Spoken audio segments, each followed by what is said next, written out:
Welcome to Sagas, a channel where we science the shit out of your favorite anime, games, and all sorts of other stuff. I'm your host Eaker, and today we're bringing you another Dragalia Lost video. Today we're going to be releasing our final pre-launch video for a game we can't wait to play. Specifically, we're going to be talking about the combat systems used and how we as players can use that to our advantage. But before we do, brace yourselves for the drop. Hit it!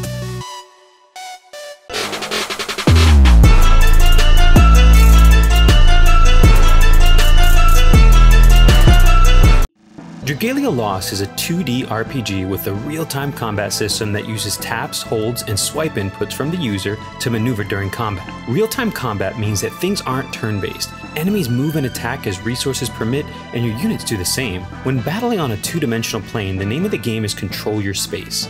This means that being in a position which allows you to decide not only where you are now, but where you can move in the future is key. As such, movement and positioning are important factors that players mustn't overlook. To help players decide where they should be at any given point, Dragalia Lost uses an Elder Scrolls-esque attack choreography that gives players a warning of incoming attacks as seen on screen now. Note, there is a dodge roll available when you swipe that increases your character's burst mobility, allowing you to get out of sticky situations in a hurry. Don't let your commitment to finishing an attack let you get killed. Always be willing to dodge away at any moment. For example, when considering the real-world physics, we begin to see a kind of logic we can use to make educated guesses about where we are least vulnerable within the combat space. Tail and claw swipes come in half circles, while charge mechanics are extended outward in a straight line. Some enemies even use stomps or shouts to inflict a sphere of damage around themselves, known as AoE or area of effect. So when fighting a humanoid in physical combat, the safest place to be is directly behind him. He lacks a tail and attacks with a sword held in his hand. I know it sounds simple, but it's incredibly important to consider. With a dragon, that won't be true because of the tail swipe mechanic. In this case, you want to stand to the side of his hind leg, just outside of the semicircle for his swipe.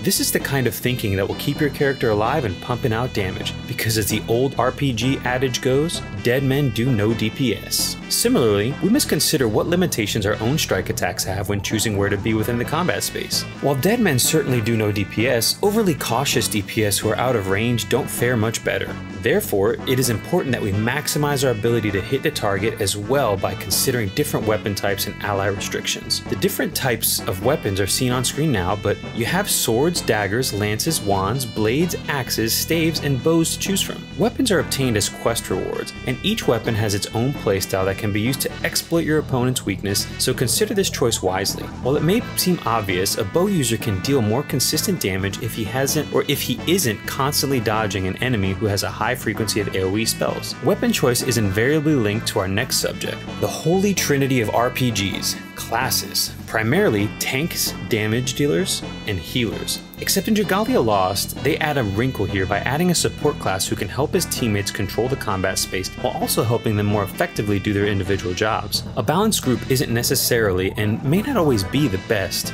but it's certainly going to provide you with the most flexibility while you're on your journey throughout the Kingdom of Alberia, as well as allowing players to specialize units, a time-honored tradition of most any RPG, so that you can minimize damage received and maximize damage dealt. We do this by investing our limited resources in certain focuses within the units. In this case, we're going to call those mana circles, as this is the game's skill tree equivalent, allowing units to specialize and become more powerful. The final thing to consider when deciding who to bring to a fight is elemental combat affinity. The various dragons, weapons, and characters have an affinity, and therefore a weakness to the various elements as seen on screen. We can do this by taking advantage of available information in-game about predicted elements for the area of the map you're in, and then bring favorable elements accordingly. Now that you have your team set and have scoped out the battlefield, ensure you are properly stocked. In this game, that means the normal things like having potions handy, but it also means so much more. It's always smart to enter major battles ready to shapeshift as needed. We do this by saving the appropriate crystals and obelisks obtained throughout our journey when we're killing and collecting along the way. Note, you can transform as long as your meter is at least halfway full, but will have a shorter amount of time in the transformation if you're only halfway charged, so consider that before you enter battle. If all of this wasn't enough, Dragalia Lost's real-time combat system allows its users to control any one of the units within their 4-person party by simply tapping their portrait. While you have complete control over the active unit, the 3 that aren't active are controlled then by the AI. This is reminiscent of StarCraft's micromanagement system, where players are constantly switching between different units to move them around individually individually in rapid succession in order to accomplish an overall strategy. Dragalia Lost presents its players with familiar RPG systems layered over each other for added complexity and intrigue. The various wrinkles strike an ideal balance between being simple and rewarding, and it's why the core combat in this game seems to deliver on the ultimate test for any game, the question of, is it fun?